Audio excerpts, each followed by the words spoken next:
नमस्ते, मेरा नाम डॉक्टर सुरेश सिंह नरूका है।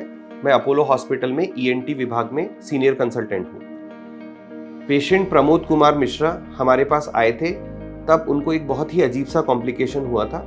उनका जो भी खाना, सलाइवा जो भी वो खा रहे थे वो गर्दन से ऐसे ही बाहर निकल जा रहा था। जब हमने डिटेल में हिस्ट्री ली तो पता लगा कि उन्होंने किसी हॉस्पिटल में अपनी नेक यानी गर्दन में दर्द के लिए एक सर्वाइकल डिसेक्टमी यानी कि जो स्पाइन है, स्पाइन की एक सर्जरी कराई थी। उस सर्जरी में उनको एक इम्प्लांट भी डाला गया था।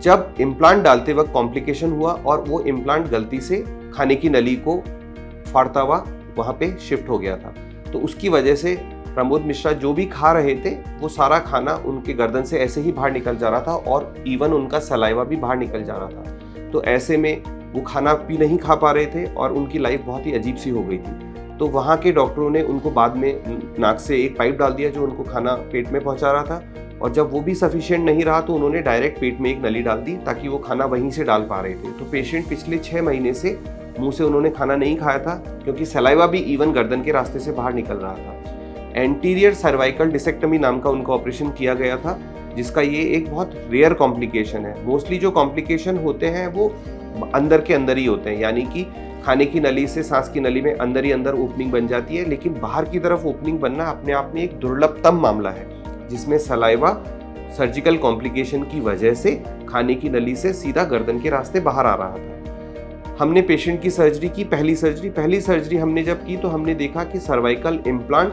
खाने की नली में ही पड़ा था। तो वो इम्प्लांट के बाद भी हमने किसी तरह उसको क्लोज करने की कोशिश की डिफेक्ट को, लेकिन पहली बार में वो हमारा प्रयास असफल रहा। बाद में हमने न्यूरो सर्जरी से मदद ली। डॉक्टर सुनीत मेहंदी रत्ता जो यहाँ पे एक न्यूरो सर्जन है, उनकी मदद से हमने इस सर्जरी को दोबारा अपोलो हॉस्पिटल में किया। उस सर्जरी में सबसे पहले हमने इम्प्लांट को निकाल दिया, फिर वो डिफेक्ट जो लगभग 8 सेंटीमीटर बड़ा डिफेक्ट था, मतलब खाने की नली का 8 सेंटीमीटर हिस्सा नहीं था जहां से सलाइवा सीधा गर्दन से बाहर निकल रहा था। इतने बड़े डिफेक्ट को हमने मल्टीपल लेयर्स में क्लोज किया। उसके बाद हमने एक स्पेशल ग्लू होता है, फाइब्रिन ग्लू, जो टिश्यू को आपस में चिपकाने के काम आता है, तो हमने इस पेशेंट में वो ग्लू भी इस्तेमाल किया। दूसरे ऑपरेशन के बाद पेशेंट की रिकवरी हुई, पेशेंट का खाना, सलाइवा गर्दन के रास्ते बाहर आना बंद हो गया और पेशेंट लगभग 8 महीने के बाद, मतलब अपनी पहली सर्जरी के 8 महीने के बाद उसने पहली बार मुंह से खाना खाया।